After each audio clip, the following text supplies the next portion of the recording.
we go again. Go! Excellent. Now do me a favor. Drop that down. Turn out hard. Run your...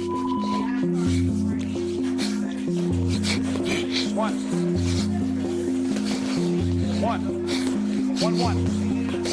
Yep, that's nothing. That's nothing. High five. The wind up on that back. Right. 200 of them.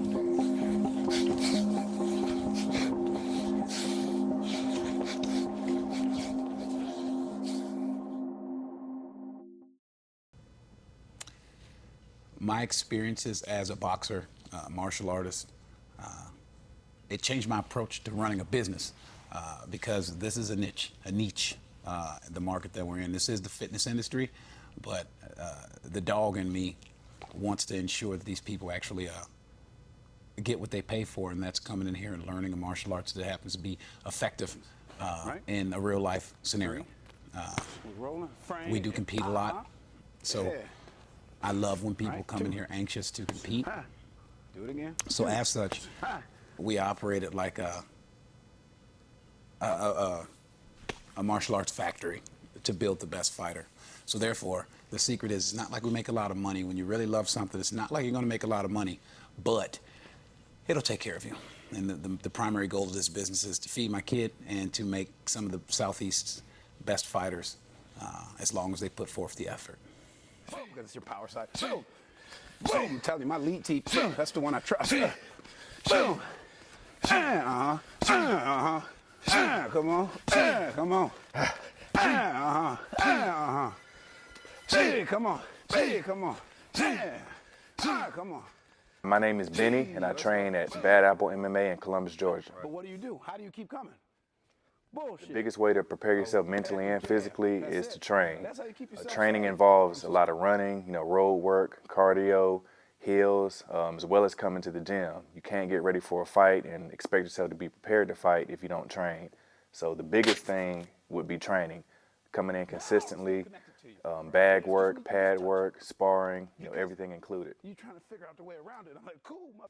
My greatest strength as a boxer or a fighter is probably my length. Coach, he always drills using the jab and the teep. Those are distance managers. So pretty much it's just keeping people at distance, keeping them at my range, at the end of my jab, at the end of my long strikes, and making it a hard day for them. See? Right. Right. Man, just love it. When it comes to you're also when it comes to mixed martial arts, that's the reason I started all this. I remember before I was even an amateur, I competed in the Army. I practiced in the Army Combatives Program, and I knew that this was something that I really found a love for. So after I left the Combatives Program, I started training out here in the local area. I trained at an old facility called Fighters United. Then I moved to Matt Larson's Combat Fitness Center. And then from Matt Larson's Combat Fitness Center, I was actually on the cusp of turning pro. And myself and my head boxing coach, Donnie Belflowers, we decided to open our own gym because we needed appropriate tools and trainers, or not trainers, but training partners to facilitate the growth needed to become a professional fighter. The greatest accomplishment that I can say that I accomplished because of the martial arts is taking our head boxing coach, Donnie Belflowers, around the world. That is one of my defining moments as a martial artist. Speaking of boxing, I guess the greatest defining moment that I have currently is being the first person to do an 8-round fight for Donnie. Donnie's our head boxing coach, and he's been doing it for 40 some odd years. And I was his first fighter to do like an 8-round fight. Hey, I'm Donnie Belflowers from Muskogee Boxing Club from years ago. I've been boxing in Columbus since I was 11, 12 years old. It's kept me out of jail, it's kept me out of a lot of trouble. I enjoy working with these kids. My coaches has passed and went on, and I think I'm trying to give something back for what they gave me. And if it wasn't for boxing, I'd been in a lot of different, my lifestyle would be a lot different than it is now. If you really want to do it, you'll find time. Then one day he said, you know, you're right, I found time. If I really wanted to do it, I'd found time. And I said, oh Lord, now I really got to mess with this dude. I ain't want to mess with him. And cause Joe's a little cocky, he's a little headstrong, but he good people. Joe good people. And then we've been tied to the hip ever since. You know, if I needed somebody to go help me bury a body, I called Joe. You know, really. 2 is right hand, left hand, or right, right, left. That's all we're doing. Okay? You guys got it? 17 seconds, we get started. Everybody pair off, yeah? So, do you have a partner? Boom, go grab tie pads. You the late comer. You came late, Destiny. There goes some tie pads right there, girl. There go the tie pads. You came late. It's work time, fellas. Destiny, right there, babe. Baby. Go after it, sister. All in my head is train tracks, so okay. Hell yeah. Yo. I got it. But that's because the kids. I got you. Okay, you got me, you got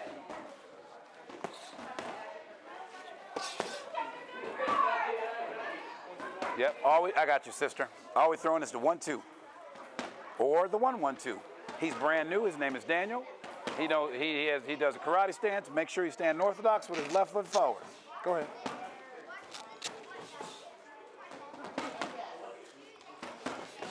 Peace be on to you. Why?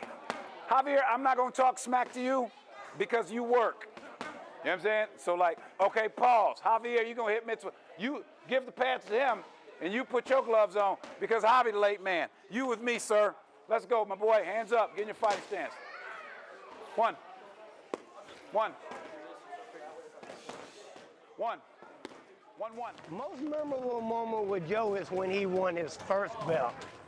And it was just, that's that picture over there with him, right? And I just love it.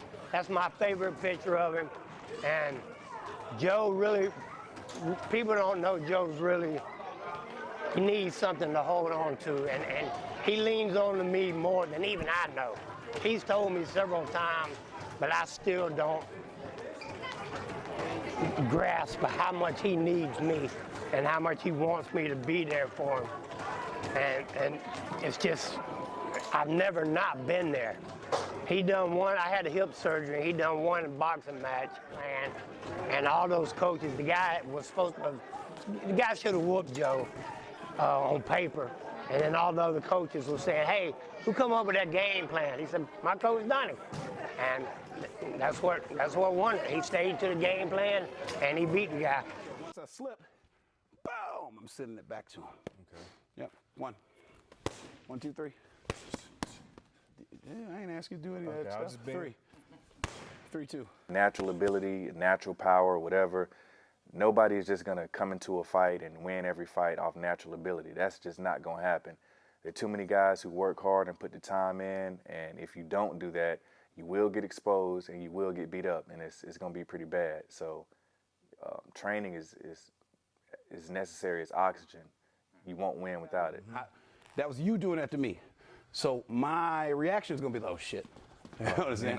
And then you keep coming. Right. But what do? How do you keep coming? Bullshit.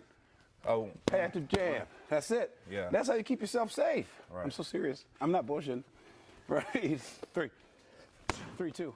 Fighting is pretty much an analogy for life. You know, fighting is a fight, and life is a fight. In life, as well as fights, you're not going to win everything. You're not going to have all wins. You're going to take losses. And all you can really do is learn from it and bounce back. My very first full contact fight, I actually lost that fight. I was pretty devastated afterwards. You know, I didn't necessarily get beat up, but I didn't perform well at all. And I had to go back to the drawing board and, you know, just fix everything, start from scratch. And I actually ended up coming out my next Muay Thai tournament and won that tournament, as well as my first jiu-jitsu tournament. So, you know, it's all just rolling with the punches, learning from it, and continuing to grow. What inspired me to be an active competitor in martial arts and open a gym at the same time, the duality behind it is because at the time when myself and Donnie opened the gym, there wasn't nothing like it in Columbus, Georgia. A lot of places at the time were specific jiu-jitsu schools or specific boxing gyms, specific Muay Thai schools. And we knew we needed all of it, and we needed to have access to it. And then on a personal level, I knew I couldn't afford to go to this gym and that gym and this gym and that gym, and I knew I needed to do it myself. So taking my ego out of it, I knew I needed trainers, and I knew I needed good trainees to help me grow. And I knew the more people we got in here, different body types, different skill levels, they come in, it's going to help me. They become my tools to help me grow and facilitate victory in those realms. So it was something that had to be done.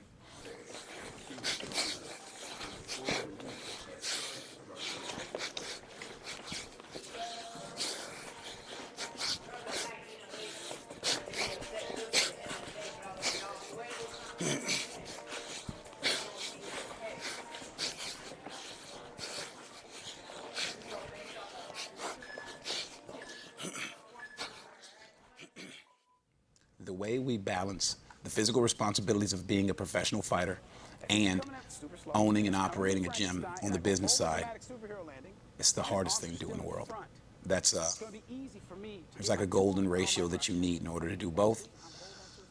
Luckily, my wife and Donnie and some of our close friends, the people that actually help facilitate the training here, they help me keep a balance. But I'm gonna tell you the truth, that's the hardest thing to do, being an active competitor, a coach, and a gym owner. It's the hardest thing to do in the world, and I'm sure you may have heard this connotation before that some people can, so those that can't do, teach, and it's very hard to do both. And it's taken 10 years for me to figure out how to do both. So that's the hardest thing. Every day I wake up, I have to format my days accordingly. So say, for example, I have a fight coming up, and I'm the only one here in the gym other than you guys, because I know I need to get my personal training in. And by me being a coach and my head coach with Donnie, he understands that he doesn't have to keep his eyes on me to know that I'm doing what I need to do in order to be successful. And then the chances that we do have to train with one another, it's just more sharpening. When I have to train in MMA fights, I go other places, and I ask other people to come in to help me. But business-wise, it's the hardest thing to do. Say, for example, it's tax season right now, and we're behind on filing our taxes. I'm working on them as we speak. Like right now, you see me in front of you. I'm working on my taxes. Now, I advise the wind up on a heavy bag. Okay. Right, because that's nothing. Right. That's nothing. I advise to wind up on the heavy bag. Right? Okay. 200 of them. All right. So that's like 100 on each side. I don't care if it's diagonal or if it's cross. All right, I'll mix it up. I believe the key qualities of a successful martial artist is the determination. They have to be determined. They have to focus on a goal. It's a cheesy comic book reference, but it was in a Batman comic book, and he says, focus on what it is that you want to achieve and take everything out of the equation, and it'll happen.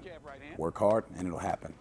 When these guys come in here with the desire to be successful, the only thing I can do as their coach and as their friend is facilitate their growth. Me facilitating a person's growth is the hardest thing to do in the world, because initially speaking, you have to essentially you have to break the person and rebuild them. And that's just a mentality I learned in the military. When you have brand new soldiers in training to become modern Army soldiers, you got to break them, because they are these kids that come off the street and they don't know the doctrine, they don't know the training, they don't know the standards. So you have to break them. And when you break them, I won't even, and it's not negative when I say break, but you have to be able to see the determination in their eyes. They have to see, they have to walk in here and see themselves as the next world champion. They have to see themselves as the next great black belt. They have to see themselves as the world's greatest wrestler. And with that determination, if we can just rein in their focus, they can accomplish a lot of things. But it takes a lot of hard work. And if you miss a day, I learned this from Paul Williams. He's a boxer, champion boxer. I met him once when we were in South Carolina. And he said, so this is a joke, but it's the truth. He said, if you miss a day of running, you know it. If you miss 2 days of running, your opponent knows it. If you miss 3 days of running, the referee knows it. If you miss 4 days of running, everybody knows it. And that's the thing, you can't slack off on Trying to this. see what I can do better for the next fight. I was like, I really just jabbed the devil out of him. Yeah. The highest form of combat is the simplest form. I was like, what's gonna keep me safe? Just jab, move my fucking feet and jab some more? It's the very best exercise they can do. Shadow boxing, you work on everything. You work on your footwork, you work on your moving in and out, you work on you on the rope, you just work on everything. The only thing that's better than shadow boxing is sparring.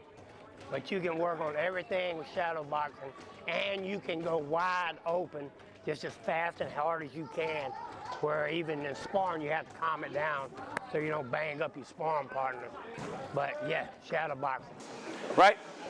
Boom, drop that left hand to the ground. Here we go again. Go! Excellent. Now do me a favor, when you drive that down, turn out hard, run your ass that way. Go! Now run your ass that way. Go! Aha, you see you're creating distance? Good job. Swap top, swap out.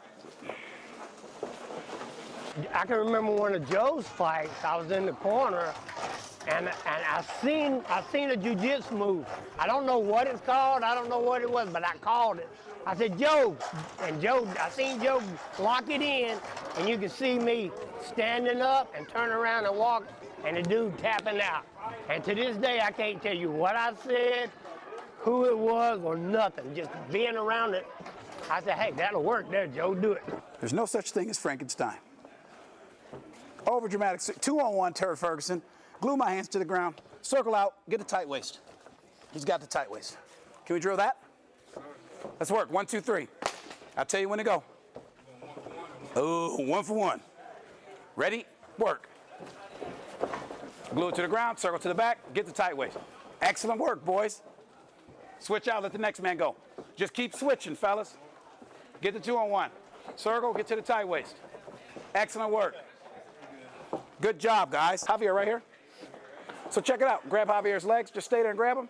Now watch. Javier, when he tugs at your legs, do a back break fall. Don't go crazy, Ben. Go now. Javier, Ben, follow him. Follow him. Follow him. Follow him. Build up, Javier. Build up. Build up.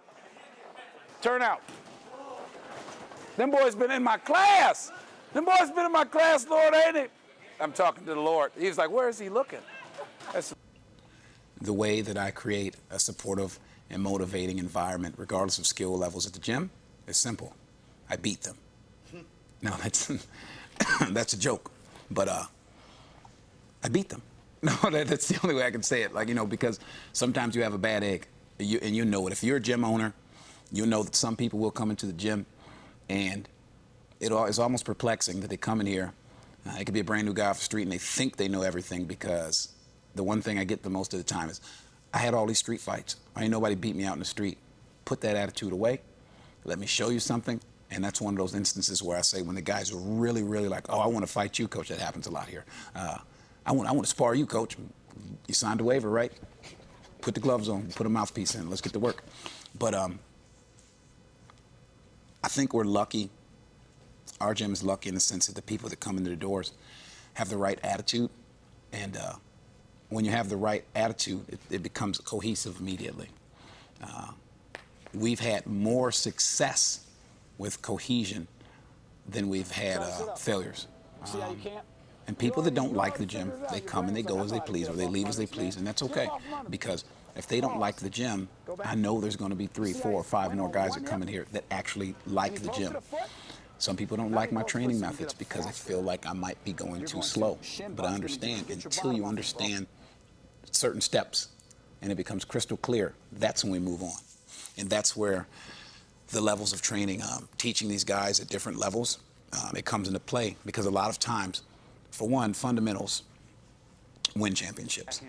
Every great baseball team, every great football team, every great basketball team, they focused on the fundamentals. Fundamental plays that they can do with their eyes closed or while they're sleeping, or don't even have to think about it, becomes the sharpest tool in the toolbox. And I teach fundamentals, and I do teach advanced stuff. So if you ever watch any of our fighters or myself and it looks like I'm doing something fantastic, understand, it's just fundamentals, and I found a hole. My senior guys, they usually train with themselves while we're still training the fundamentals on those mats. I make them go harder. when we got new guys, and I don't know, another joke in the gym currently, it's tax season, so we're getting all these new guys. The new guys are still able to train with the older guys and not get hurt because we're training specifics. And as they get better, we go harder. And as they go harder, they get to see their flaws. I get to show them where their flaws are, and we can improve upon that. Put him flat. Oh, see it? He's never willing to let. I just came up with a drill. So simple. Get in your fighting stance. I am Frankenstein. Okay? That's a movie too. All right? I'm going to take my hands and I'm going to put them on Javier's chest or his shoulders, and all I'm going to try to do is glue his back to the cage wall. He should not let it happen. Hey, I won. All right? Again. Oh shit! Something just happened. What just happened? Somebody said, I'm spitting. Yo.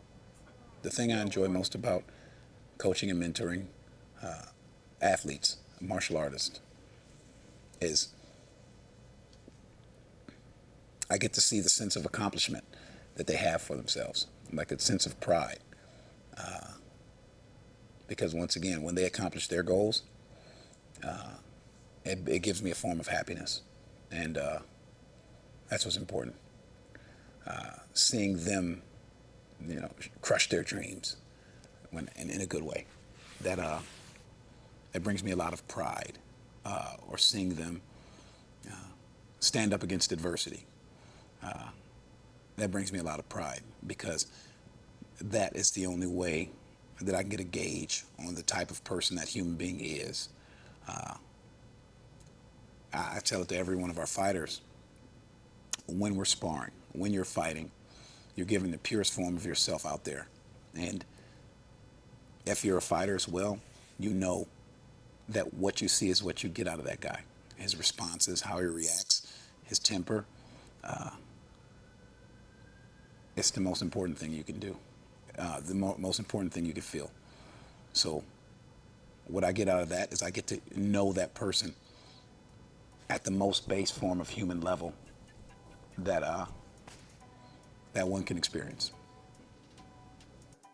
The advice I would give someone who wants to become a professional fighter would be, step one, find the right gym.